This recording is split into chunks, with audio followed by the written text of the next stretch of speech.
Assalamualaikum warahmatullahi wabarakatuh. Alhamdulillah. Segala puji dan syukur kita panjatkan kepada Allah Subhanahu wa taala. Karena hari ini tepatnya tanggal 17 April 2021, kita bisa berjumpa dalam acara Hikmah Ramadan bersama Badan Nasional Penanggulangan Terorisme Republik Indonesia. Dan pastinya bersama saya Nabila Najib akan ditemani oleh 3 narasumber yang luar biasa. Tapi sebelum kita berkenalan dengan 3 narasumber yang luar biasa ini, kita akan membuka masker karena kita semua di sini kami sudah mematuhi protokol kesehatan. Baik, langsung saja kita sapa 3 narasumber yang sudah hadir di sini. Kita sapa pertama-tama Bapak Profesor Irfan Idris selaku Direktur Deradikalisasi BNPT. Assalamualaikum warahmatullahi wabarakatuh. Waalaikumsalam warahmatullahi wabarakatuh.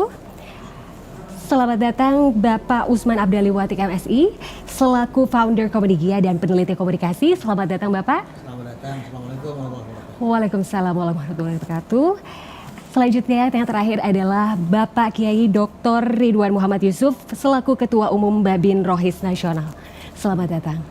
Assalamualaikum warahmatullahi wabarakatuh. Waalaikumsalam warahmatullahi wabarakatuh. Tentunya pada episode kali ini kita akan membahas mengenai pesan damai di bulan suci Ramadan. Nah, pesan damai selalu identik dengan lingkup yang lebih luas seperti negara atau bahkan keluarga. Tapi terkadang sebenarnya damai itu harus dimulai dari diri kita sendiri.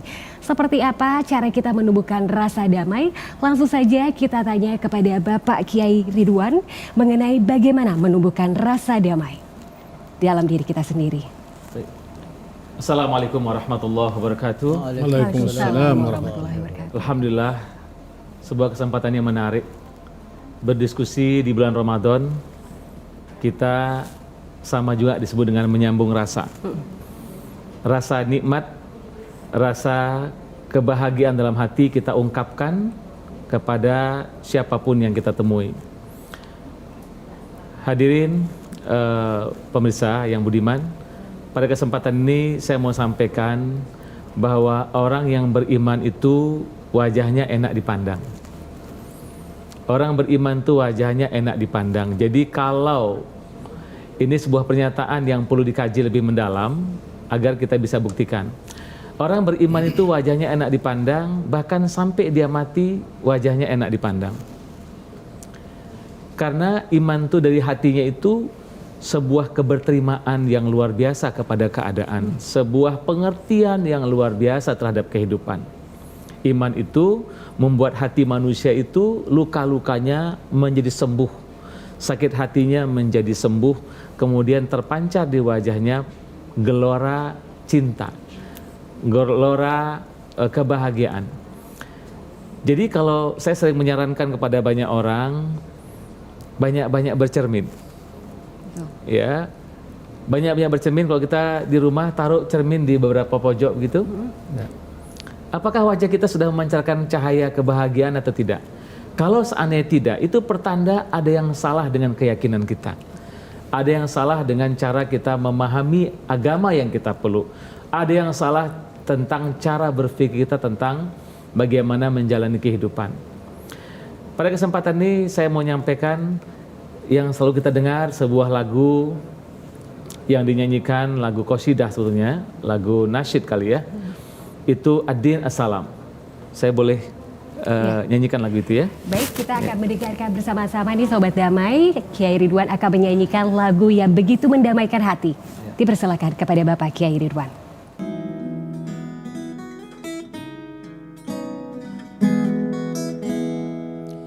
كلا هذه الأرض ما تكفي مساحة لو نعيش بلا سماء وإن تعايشنا بحب لو تضيق الأرض نسكن كاللقاء التحية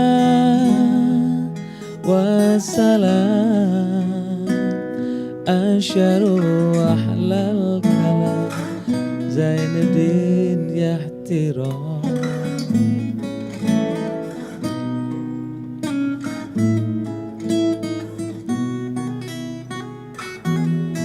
Nah, saya kira cukup. biasa sekali. Mungkin Sobat Damai bisa tepuk tangan online untuk Pak Kiai. Luar biasa sekali. Ini kalau bisa dibilang apa sih makna dari lagu ini? Kenapa Pak Kiai Ridwan membawakan lagu ini? Pasti kan ada maknanya nih. Baik.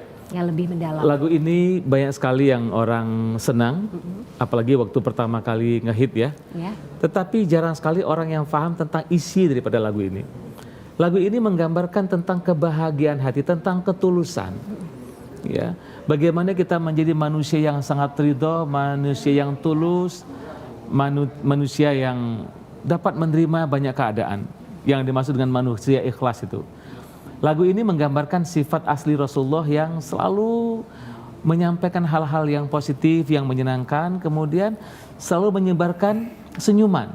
Senyum kemana-mana, karena emang rahmatan lil alamin ya, bahagia gitu. Nah, ungkapan kebahagiaan itu ungkapan dari hati yang telah mengalami proses penjernihan. Jadi, kalau manusia punya hati galau, gelisah, kemudian tidak ketemu tombol hati, maka dampaknya adalah gelisah itu terpancar di wajah, gelisah itu terungkap dengan kata-kata, gelisah itu terekspresi dengan perbuatan. Nah itu bisa jadi ini nggak sih Pak Kiai akan berpengaruh ke lingkungan sekitar? Pasti. Gelombang energi negatif manusia itu menular. Jadi hati-hati, jangan terlalu banyak bergaul dengan kelompok-kelompok yang hatinya kotor. Karena itu menular, menular. Jadi memang gelombang energi negatif itu menular. Saya selalu menggambarkan contoh ya. Kita main gitar, kemudian ada gitar di depan kita itu, suara di gitar yang tidak dimainkan itu dia berbunyi bergetar. Karena ada resonansi di situ. Ya. Tapi kalau gitar ini jauh, dia nggak kena. Karena dia menggunakan getaran fisika ya. Tapi kalau jiwa dibatasi oleh 1000 tembok sekalipun itu bisa menular. Jadi energi negatif itu menular. Maka oleh sebab itu kita memerlukan banyak orang yang punya energi yang positif, yang memberikan ungkapan-ungkapan energi cinta itu. Berarti punya banyak efek positif juga ya Pak? Banyak berdamai sama diri sendiri bukan cuma untuk diri kita sendiri, betul, tetapi juga untuk lingkungan sekitar kita. Betul. Mungkin emang harus tahu juga di Sobat Damai, kita harus mengetahui efek atau dampak positifnya. Karena kadang-kadang manusia juga pengen mengetahui misalnya kita bersikap damai, apa sih manfaatnya, bukan begitu ya Pak ya? Betul. Dan ngomongin soal efek positifnya, apa saja nih selain misalnya kita akan merasa di sekeliling kita akan merasakan impact positifnya juga. Selain itu apa aja Pak? Iya. Setelah kita bahagia, semua bermula dari hati yang tenang sebetulnya. Bermula dari hati yang bahagia karena telah terjadi proses purification ataupun proses penjernihan. Setiap manusia itu ketika lahir dia bening kan. Kullu mauludin yuladu 'alal fitrah. Setiap yang terlahir itu bening. Tapi kehidupannya itu mengotorinya, cara berpikirnya dikotori, cara dia merasa dikotori. Dampaknya dia gelisah. Dampaknya dia marah, dampaknya dia kecewa, dampaknya dia tidak terima. Nah ini memberikan gelombang energi negatif buat dirinya. Ada buku bagus banget, sebenarnya buku kedokteran, namanya Physiology of Behavior. Jadi kelakuan itu berdampak kepada fisik kita. Berbohong itu berdampak kepada tubuh kita. Kemudian berlaku curang itu berdampak kepada tubuh kita. Nah jadi kebahagiaan batin kita ini berdampak kepada kesehatan tubuh kita sendiri. Yang kedua, akan memancar energi positif kepada lingkungan. Jadi suasana, bahkan saya selalu mengatakan kalau kita datang ke kantor, di mana kantor itu banyak sekali orang yang happy, itu suasananya tenangnya luar biasa, happy sekali. Tapi kalau banyak sekali orang bermasalah, kita dari rumah tuh udah happy, sampai di kantor, sampai di tempat kerja, kita seperti dihujani oleh gelombang energi negatif. Itu benar adanya. Nah, kan kita harus mendapatkan influence atau dampak-dampak yang positif di lingkungan kita juga pastinya ya, untuk mendapatkan kedamaian hati. Salah satunya membaca, salah satunya kita dalam melihat tayangan-tayangan, itu kita harus positif terus. Nah, bagaimana dalam memilih nih sosok-sosok pemuka agama kah, guru spiritual, atau zaman sekarang nih anak-anak muda, influencer, selebgram, yang seperti apa sih yang bisa memberikan dampak-dampak positif? Iya, bagus sekali pertanyaan. ayat Allah mengatakan Bismillahirrahmanirrahim, yuriduna liyutfi'u nurallahi biafwahihim wallahu mutimmu nurihi walau karihal kafirun. Huwallazi arsala rasulahu bil huda wa dinil haqq liyudhhirahu 'ala dini kullihi walau karihal musyrikun. Allah sudah berikan satu pakem, satu peringatan bahwa hati-hati orang-orang manusia yang kerasukan iblis itu akan menyebarkan, akan mematikan cahaya Allah pada hatimu. Dengan cara apa? Bi afwahihim. Afwah ini bisa dengan media-media, bisa dengan handphone, bisa dengan koran dan segala macam, di mana isinya berita-berita itu isinya berita-berita negatif, berita-berita yang membawa kepada kerusakan, membawa kepada permusuhan, membawa kepada kebencian. Nah, ini bahaya banget. Allah mengatakan itu afwahihim. Jadi kata-kata, ungkapan-ungkapan, berita-berita, baik itu melalui TV maupun gadget yang kita pegang dan segala macam, itu bisa merusak. Itu afwah. Tapi Allah bilang, don't worry, artinya wallahu mutimmu nurihi, Allah akan menyempurnakan cahaya itu. Bagaimana caranya? Allah utus kekasihnya, Rasulnya, ya, yang hidup pada masyarakat itu, ya, yaitu suasana bagaimana orang itu merubah kebencian itu menjadi kebahagiaan, kebencian menjadi persaudaraan, menjadi kebersamaan. Nah, rasanya kita perlu melantunkanlah nyanyian-nyanyian cinta. Iya, betul sekali ya Pak. Apapun yang kita tayangkan kepada orang lain, apapun yang kita ungkapkan itu seperti lagu Adin Assalam tadi, ungkapan yang kita berikan itu menyejukkan. Memberikan informasi yang menyejukkan, tidak menyesatkan dan tidak membawa berita-berita kebencian.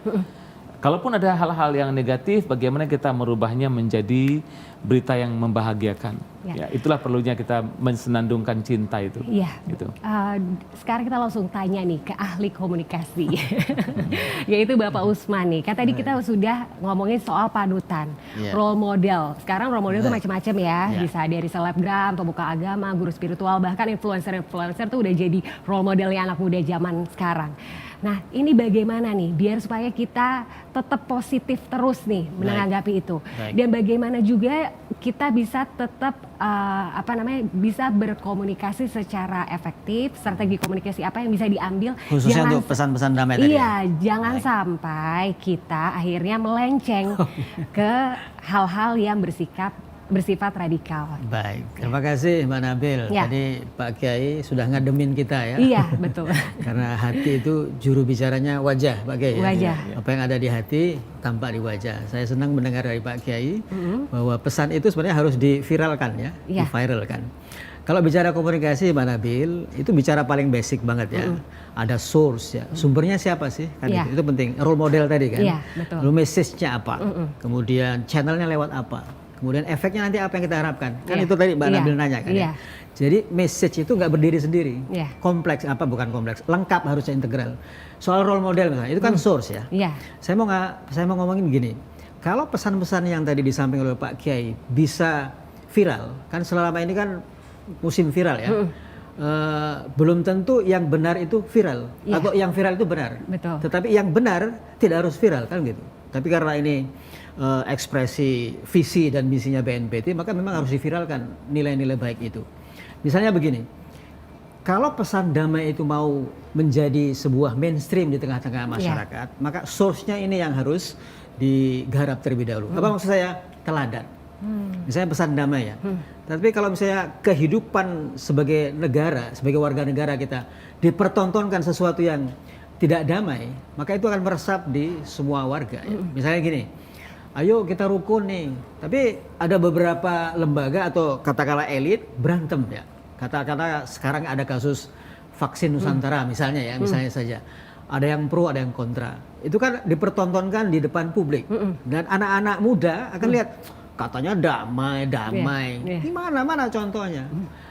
Ungkapan Inggris mengatakan, nanti ada ungkapan Arabnya Pak Kiai ya, bahwa action speak louder than words ya. Jadi kata-kata bahasa perbuatan itu lebih manjur untuk mengubah sebuah situasi ketimbang kata-kata ya. Kita bisa ngomong berbusa-busa, tetapi dengan sebuah tindakan yang mengandung teladan itu sudah bisa mengubah situasi. Apa bahasa Arabnya bagi ya? Afsahu lisanul hal ya. Afsahu min lisanil Jadi bisa maqal. dikatakan Pak Usman bahwa komunikasi akan lebih efektif Betul. ketika ada perbuatannya Iya, juga. ada kelihatan karena orang itu bisa tersentuh untuk mengubah ataupun katakanlah cenderung suka dengan pesan-pesan damai ketika ada contohnya real gitu ya. Ini biasanya untuk kalangan-kalangan apa? Kalangan-kalangan awam ya, anak-anak muda misalnya seperti Mbak Nabil begitu. Sehingga source-nya harus penting. Maka tadi bicara role model ya. Role model ini memang pengaruhnya besar. Pengaruhnya besar, Misalnya itu dia, Pak. katakanlah YouTubers Ya. punya 2 juta followers. Kalau dia ngomong, "Sob, ayo kita rukun deh." Bisa berbeda pendapat, kepala bisa panas tapi hati dingin. Nah, gitu kan ya. Itu kalau sang YouTubers ngomong begitu, si followers kan akan ngikutin. Oh iya, tapi ada nggak buktinya nih? Testimoninya mana? Nah, YouTubersnya harus memberikan role model, contoh gitu ya. Oh, contohnya itu source ya. ya. Kita belum bicara message. Dan itu bisa dikatakan lebih bisa mengalahkan misalnya ideologi radikalisme seperti itu misalnya. Potensinya besar. Saya Potensinya setuju. bakal lebih, maksudnya karena kan kita tahu sendiri ideologi dari radikalisme itu cukup kuat sampai kadang-kadang kita sendiri juga tidak bisa berpikir, maksudnya kenapa bisa sampai orang bisa melakukan hal di luar akal sehat kita gitu ya. Saya tanya Mbak Benar-benar Nabil segitu. deh. Mbak Luar Nabil kalau biasanya. beli tas Ya. itu cenderung mengambil keputusan berdasarkan rasio atau rasa? Kalau beli tas Rasa. aja deh. Gitu kan. Rasa, Jadi, Sobat Damai. Manusia itu kalau dalam psikologi perkembangan cenderung mengambil keputusan dominan rasanya kan ketimbang rasionya. Maka saya setuju dengan Pak Kiai dan Prof Irfan bahwa memang untuk membenamkan pikiran-pikiran yang moderat itu emotional touch itu jauh lebih efektif ketimbang rational touch ya. Karena rational touch itu bisa dipakai di Google Search, bisa dicari di Google Search. Tapi emotional touch yang paling penting, emotional pills gitu ya. Sehingga kalau kita mengadakan pesan-pesan damai, memang harus disentuh emosinya ya, perasaannya. Karena manusia lebih banyak menggunakan rasa. Masa itu lebih besar hatinya ketimbang kepalanya. Itu simbolisasi saja. Oke, luar biasa sekali jawabannya. Dan tadi kita membahas mengenai radikalisme. Nah, mungkin Sobat Damai belum mengetahui nih mengenai deradikalisasi. Karena memang ada struktur di BNPT yang terdapat deradikalisasi ya Pak ya. Dan langsung saja kita tanyakan nih Sobat Damai kepada ahlinya yaitu Bapak Profesor Irfan Idris. Baik. Ya, apa sih deradikalisasi? Mungkin Sobat Damai juga kan selama ini tahu radikalisme gitu, tapi tidak mengetahui mengenai deradikalisasi. Baik, terima kasih Iya, Mbak Nabil. iya. Ya, para pemirsa yang saya hormati dan saya banggakan. Saya sangat berbahagia pada saat ini karena ada ilmu benih-benih kedamaian, ya resonansi kedamaian yang harus kita salurkan dan itu sangat kami butuhkan. Amin. Kemudian ilmu komunikasi tadi, kalau berbicara deradikalisasi itu selesai pada saat kita membuka Undang-Undang Nomor 5 2018 terkait tentang deradikalisasi sebagai sebuah proses yang berkesinambungan, ya terpadu, berkelanjutan untuk merubah mindset yang tadinya radikal menjadi moderat, merubah, membalikkan atau menghilangkan. Tetapi terus terang tugas kita hanya menyampaikan. Yang merubah itu hidayah itu adalah Tuhan. Makanya sangat tepat filosofi yang saya pernah baca dari yang disampaikan dengan lewat lagu tadi itu, dengan segala penuh hormat dan kedamaian, ya, dengan agama hidup jadi terarah, dengan ilmu hidup jadi mudah, dan seni dengan seni hidup jadi indah. Nah, kata ini dalam menghadapi narapidana teroris dan mantan narapidana teroris untuk memainkan deradikalisasi tadi itu, ini sangat tepat. Komunikasi yang sangat tepat. Saya kira filsafat komunikasi perspektif Al-Quran ada 8, mulai dari kaulan layyina yang lembut, syadida, tegas, ya, karima, mulia, maisura yang mudah dipahami, tegas, ya, keras tapi tidak kasar. Nah, orang yang memiliki nilai-nilai damai yang disampaikan tadi Pak Kiai itu yang tersimpan di dalam diri kita. Mari kita sebarkan itu, mari kita mari kita getarkan. Iya. Karena teroris itu kan irhab. Ya, dia mau menggetarkan musuh Tuhan. Padahal bukan maksud yang dimaksudkan di situ dalam Al-Anfal ayat 60, tapi kita membuat getaran-getaran positif yang disampaikan tadi Pak Kiai bahwasanya senyum aja kita sudah bisa memberikan ion-ion positif di lingkungan kita. Karena Rasul mengatakan ya senyummu kepada saudaramu itu adalah sedekah. Meskipun kita pakai masker juga bisa masuk tersenyum kan, tidak mesti harus ya. Itulah deradikalisasi kembali lagi. Deradikalisasi ini sebuah program, sebuah kebijakan dan sebuah struktur organisasi yang ada di dalam Badan Nasional Penanggulangan Terorisme yang ditujukan kepada mereka saudara-saudara kita yang telah diponis, bahkan mulai dari tersangka, terdakwa, tersangka ditangani penyidik, terdakwa ditangani jaksa, kemudian terpidana setelah diponis oleh pengadilan, kemudian narapidana ditangani oleh petugas lapas. Berapa tahun? 7 tahun. Ya 7 tahun di dalam lapas. Ya, kemudian mantan narapidana yang sudah bebas. Nah ini juga ada program-program. Nah memasukkan mereka nilai-nilai damai ke dalam jiwa dan hati mereka. Kita bisa memenangkan hati dan pikiran lewat pendekatan yang mengajak mereka berdamai. Beragama itu adalah berdamai. Islam itu berdamai. Tidak usah kita tambah-tambah. Karena kenapa? Orang yang tidak punya agama saja mau damai. Apalagi kita yang punya agama. Dan semua agama membawa nilai damai. Cinta, kasih. Kenapa justru orang beragama yang kacau? Karena nah kan ini misalnya Bapak bilang sampai akhirnya jadi kacau. Ini sekacau apa sih Pak? Misalnya ada narapidana teroris nih yang kadar-kadarnya itu seperti apa aja nih Pak? Contohnya, kadarnya seperti apa? Nah ini kan ada level-levelnya ada leveling mereka. Jadi mulai dari simpatik, bersimpati, tidak ada aksi, dia hanya bersimpati, dia senang aja. Karena dia kecewa barangkali dalam pertarungan politik, dia kecewa dengan keadaan, dia kecewa dengan suasana, peraturan. Nah kalau dia dibiarkan, dia akan naik menjadi pendukung. Nah yang mendukung ini biasa kita saksikan, dia tinggal di kos-kos, ya, dia menggunakan alat ini, dia ada kendaraan, ada laptop dan lain-lain. Ini mendukung. Dana disebarkanlah kotak amal 13.000 lewat minimarket. Itu masyarakat masya Allah niatnya bagus, tapi kok dipakai membunuh. Nah kemudian kelompok inti, kelompok militan ini militannya, semangatnya yang melangit, pemahamannya yang belum ada. Itulah yang mau melakukan bom bunuh diri, menyerang aparat keamanan, di Mabes Polri, menyerang rumah ibadah, bukan gereja. 2012 Syarif meledakkan diri di tengah salat Jumat Mapolres Cirebon 2012. Karena keyakinannya itu. Kemudian kelompok inti. Nah, leveling ini ada masing-masing ada tugasnya. Kalau yang bersimpati yang mendukung, kita lakukan kontra radikalisasi, di counter, dinetralisasi, dipurifikasi tadi kata Ustadz. Harus diberikan hidangan menu yang tersedia, jangan hanya satu.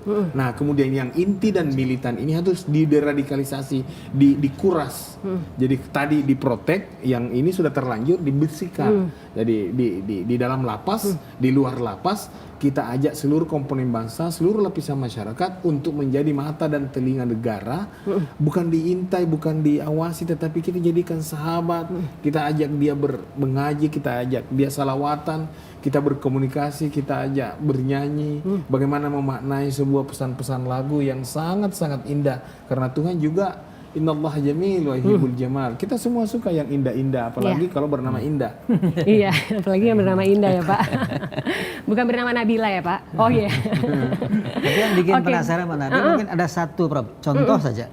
Pemikiran apa yang di benaknya para napi teroris itu yang dianggap radikal gitu misalnya? Iya, apa bisa konfigurasi pemikiran mereka itu kan bermacam-macam. Tetapi pada akhirnya hanya satu. Apapun makanannya, yang penting minumannya itu. Apapun nama organisasinya, apapun penyebabnya dia radikal, yang penting ideologinya adalah membentuk khilafah. Nah, akar masalah yang ada ini kita harus petakan. Kalau gara-gara pendidikan, jangan masuk dari pintu lain. Harus lewat pendidikan juga. Ya, pendidikan yang inklusif. Bagaimana kita hidup dalam era modern, era teknologi canggih, arus informasi dan globalisasi. Bagaimana kita memberikan pencerahan kepada mereka, pemahaman tentang jihad yang tidak komprehensif, dipahami sepotong-sepotong bahwasanya membunuh orang yang berbeda pandangan dengan Anda itu adalah jihad. Sementara misi Rasul tadi adalah menyempurnakan akhlak, bukan menyempurnakan pendapat, apalagi pendapatan.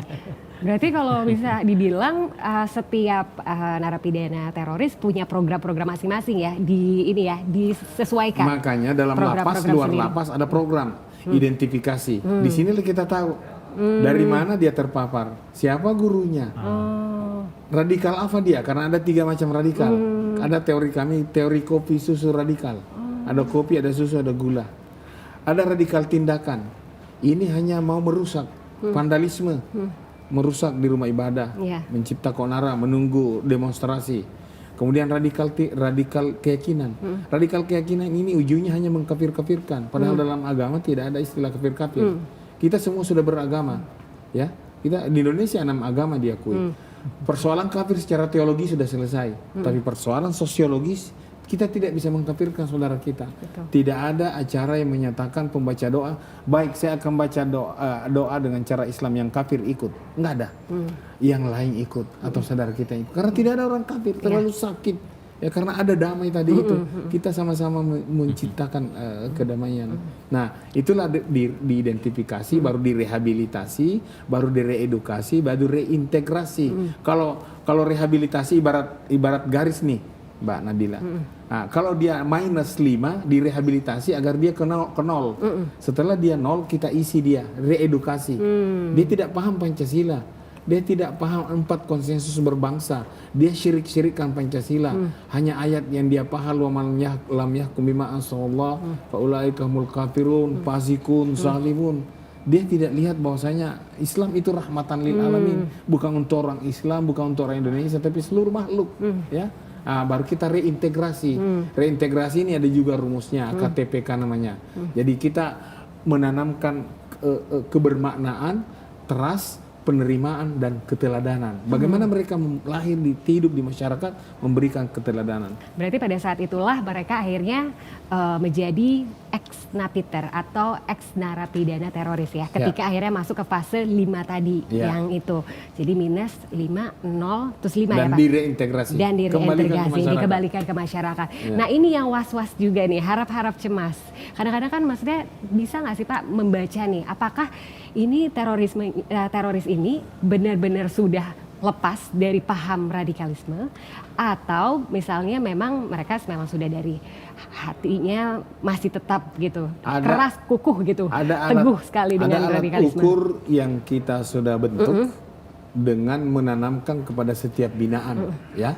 Kalau misalnya masih belum mau menjawab salam itu masih perlu pendekatan lebih dalam lagi. Kalau dia sudah berbaur dengan kita, jadi ada 4 T yang kami rumuskan, yaitu dia harus menanggalkan radikalnya, meninggalkan jaringannya, menumpas organisasinya, dan menuntaskan. Dia harus tuntaskan dengan cara menjadi spokesman. Jadi dia menjelaskan ke masyarakat bahwasanya Pancasila itu tidak bertentangan dengan sebuah kitab suci. Justru Pancasila itu adalah hasil ijtihad, hasil rembukan para ulama nasionalis dengan agamis nasional yang menjadi pedoman kita dalam bernegara di Indonesia. Tidak ada satu kata dalam Pancasila yang bertentangan dengan semua agama yang kita yakini. Jadi harus mereka tahu kalau misalnya memang ya sudah gitu ya Pak ya. Memang Pancasila 1, Indonesia 1 ya. Semoga mudah-mudahan ya Pak. Dan kan mereka akhirnya sudah menjadi ex-narapidana. Ini kelanjutannya seperti apa nih Pak? Nah, di luar lapas, di luar lapas ada lagi program. Ada lagi. Reidentifikasi, pembinaan wawasan keagamaan, pembinaan wawasan kebangsaan dan kewirausahaan. Kenapa kita identifikasi? Karena dia baru bebas nih. Dia hopeless, jobless. Kemana dia tinggal nih? Istrinya aja meninggalkan dia. Bagaimana? Kalau dia beraksi lagi, lebih beraksi kalau begini. Karena deradikalisasi itu ada 3 kata kuncinya: pembinaan, pendampingan, pemberdayaan. Kita bina akal pikirannya, hatinya, kita dampingi keberadaannya, jangan distigma. Masyarakat jangan mencap anaknya anak teroris, istrinya istri teroris. Kapan dia bisa diterima? Kemudian kita dampingi. Ya kita berdayakan. Karena mereka mau tidak ada pekerjaan nih kan. Nah hidup di dalam lapas itu semua serba gratis. Mau di masyarakat serba gratis. wah nanti tidak ada yang bisa menjamin, harus ada bekerja karena ya apa namanya, kita harus bekerja keras seperti itu. Nah, kita lakukan wawasan kebangsaan. Tadi itu kan wawasan kebangsaannya kering. Iya, yang Dia itu ya. dianggap togut pemerintah. Togut itu melampaui batas. Tidak bisa kita togut-togutkan orang. Kita harus pahami konsep togut itu, ya. Kemudian apa namanya, keagamaan, wawasan keagamaannya. Tentu dalam saat identifikasi kita membaca apa yang kurang nih, kebangsaannya kayaknya yang kurang, atau keagamaannya yang kurang, atau hanya karena tidak punya pekerjaan. Ini ada kampung tengah nih mau diisi nih, mau kosong, mau sekolah, mau biaya, mau hidup, tidak ada. Olehnya itu Bapak Kepala BNPT mencanangkan program sinergitas kementerian dan lembaga, 38 kementerian dan lembaga yang ikut duduk bersama di BNPT untuk mengetahui apa yang kita harus prioritaskan. Misalnya di wilayah tertentu, karena sudah ada 5 wilayah ini, ada Sulawesi Tengah, ada NTB, Jawa Timur, Jawa Tengah, dan Jawa Barat. Di titik-titik tertentu itu kita mendeteksi bahwasanya di sini kurang, ada kayaknya jalanan di sini rusak yang membuat masyarakat akses ekonominya kurang maksimal. Nah, PUPR datang memperbaiki jalanan agar produksi pertanian cepat tersalurkan. Karena kalau tidak nanti kelompok radikal entah dia offline, entah online diprovokasi. Gampangnya dia tersuluk ya, dan marah. Jadi dari hal kecil saja, misalnya seperti itu, keterlambatan pangan saja juga bisa menimbulkan radikalisme.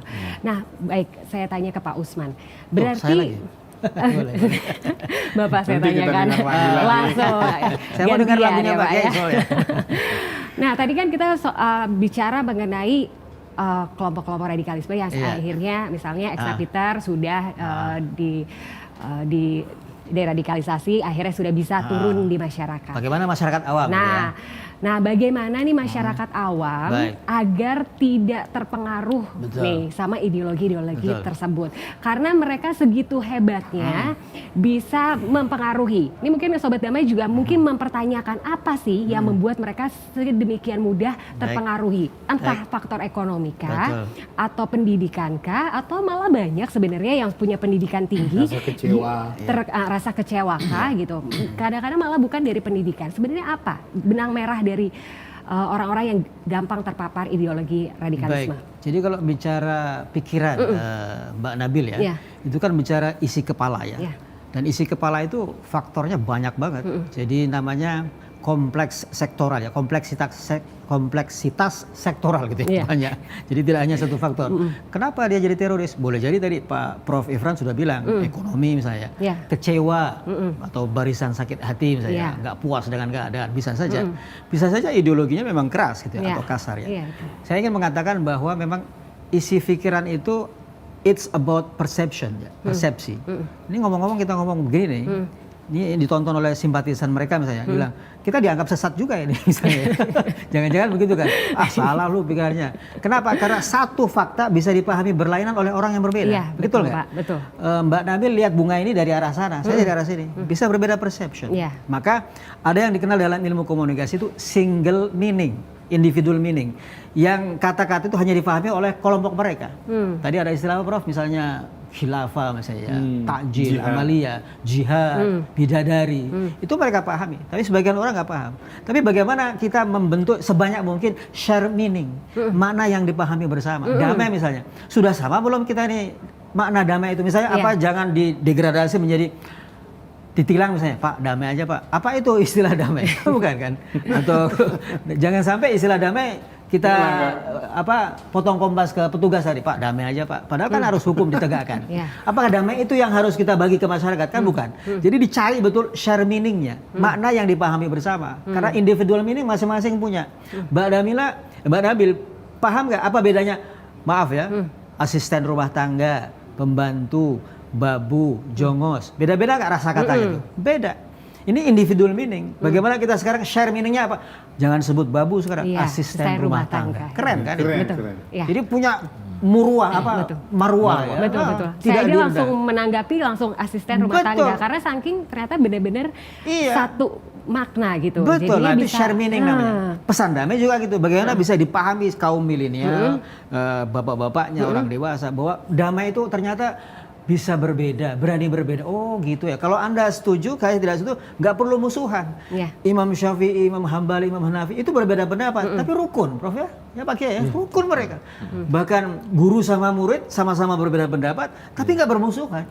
Nah bagaimana itu bisa sampai share meaning? Maka dibanjirilah dunia maya dan dunia fana ini dengan pesan-pesan yang tadi. Supaya berimbang, ada sparring partner. Jangan biarkan pesan-pesan radikal merajalela. Nah, itu pesan-pesan kebaikan juga harus merajalela. Nah gitu itu istilahnya. dia, berarti kalau bisa dibilang kita harus benar-benar memilah kata dengan baik, bisa Betul. dikatakan Betul. share meaning ini Iya. agar lebih efektif nih mengalahkan ideologi-ideologi Betul. yang misalnya bertentangan dengan Betul. Pancasila. Betul sekali. Jadi para influencer ya, khususnya kalau tadi bicara apa? Milenial ya. Influencer, pemuka agama, Maka segala macam. public figure itu memang harus membanjiri apa Instagramnya ya, Twitternya dengan pesan-pesan damai yang menjadi share meaning tadi, makna bersama tadi, bukan makna individual. Kalau makna individual akan pecah lagi nanti. Jadi dibangunlah share meaning tadi itu. Nah, kalau dari Pak Profesor Irfan kan sudah menangani banyak ya napi terorisme. Nah, itu gimana? Ada nggak treatment khusus misalnya si A dan si B ketika bicara berbeda gitu misalnya. Kan seperti tadi kan ada program-program Keunikan yang share napiter meaning maksudnya ya? ini Iya, iya, kayak gitu. iya. Dan mereka latar belakangnya yang kata Bapak kan kecewa dan apa kecewa atau barisan Mbak sakit Nabil harus tanya hati lagi, atau segala berapa macam. persen sih yang kecewa Prof? Nah, ini. Saya nggak akan nanya berapa persennya Sobat Damai, karena akan langsung nanya secara general aja Iya. gitu ya. Maksudnya lebih banyak yang mana sih? Iya, iya. Lebih banyak yang mana kalau misalnya Saat ini? kita berjumpa dengan mereka, kita napi datang tentunya dengan pendekatan-pendekatan kearifan lokal. Ya, kalau misalnya masyarakat di timur, masyarakat di barat tentu kearifan lokalnya beda. Misalnya kita masuk ke mitra kita di Maluku atau di Aceh tentu pendekatannya beda ya. Kemudian kita lakukan pendekatan psikologi ya, pendekatan psikologi agar kita bisa menjiwai mereka karena tadi itu kata-kata yang kita gunakan harus kita kuasai. Ya menyapa aja harus menggunakan kalimatnya karena kita ini merendah. Karena kita mau agar mereka juga jangan liar ya, tawadu ya. Tawadu itu bukan ketawa sambil duduk ya atau tahu warna duit.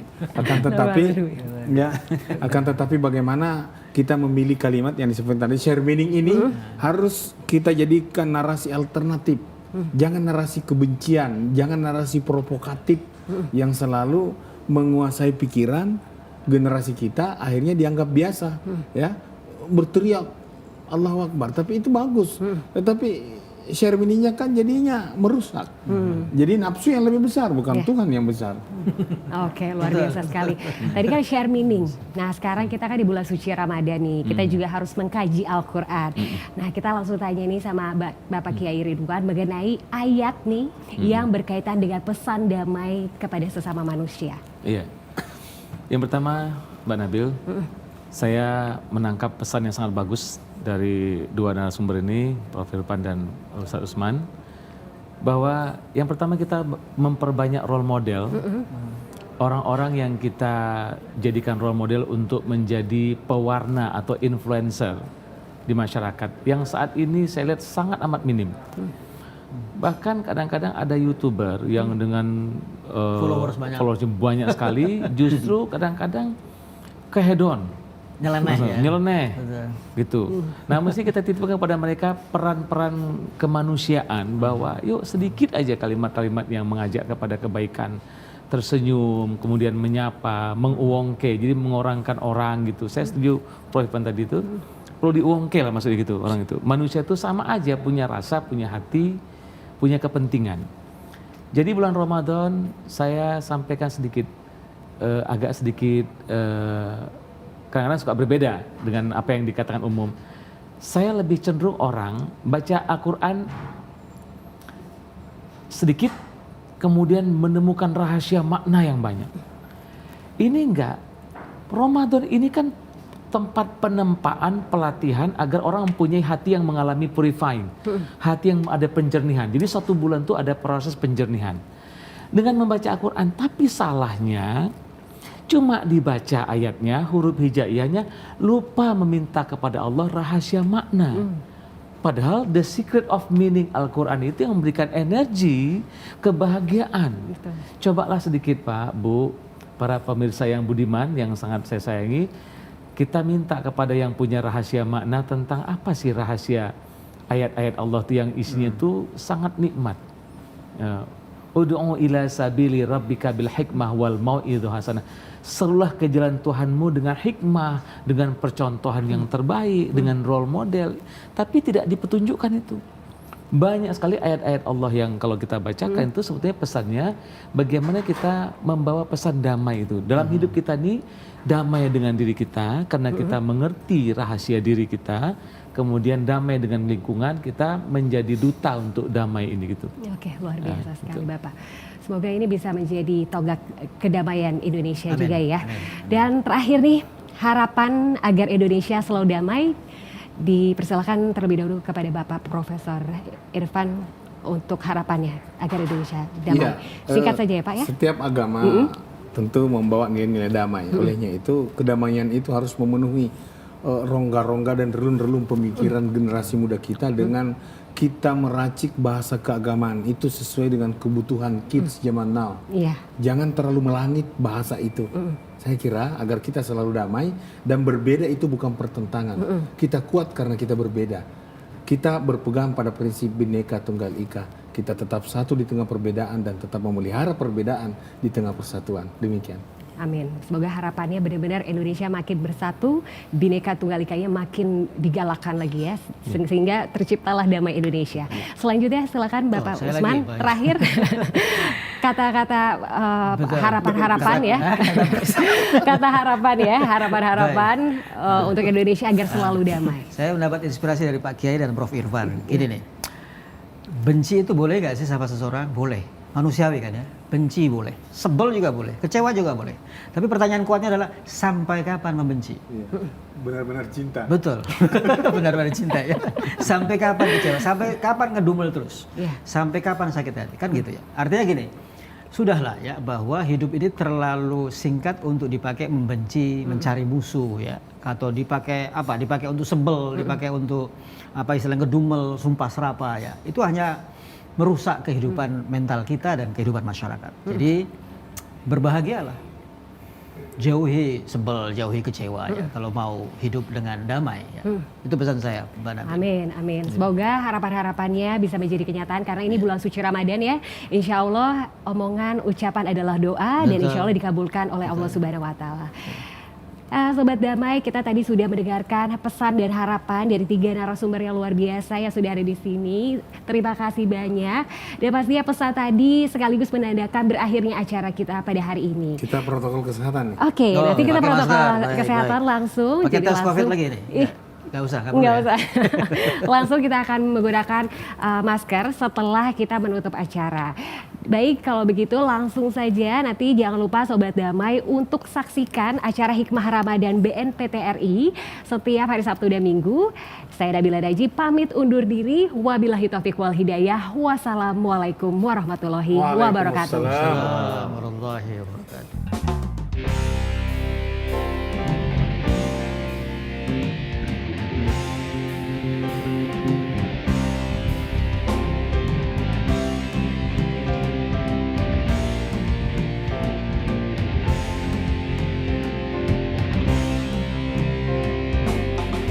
Untuk usahaku semua, jadikan hidup ini indah.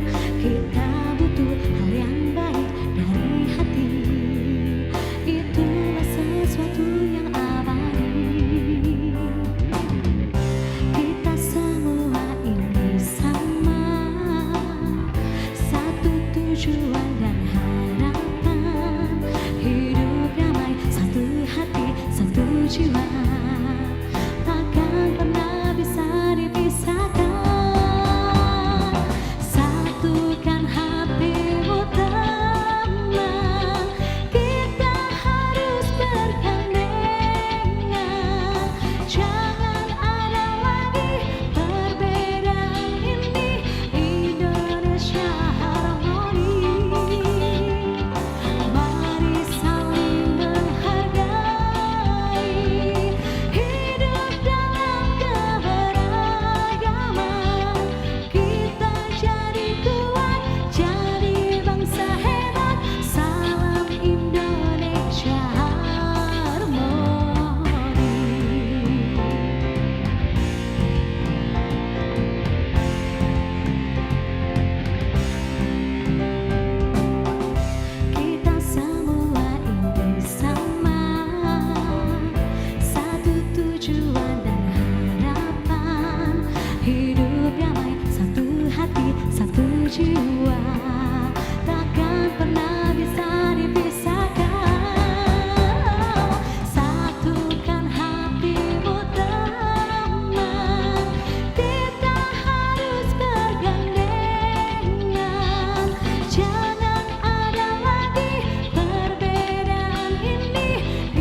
Salam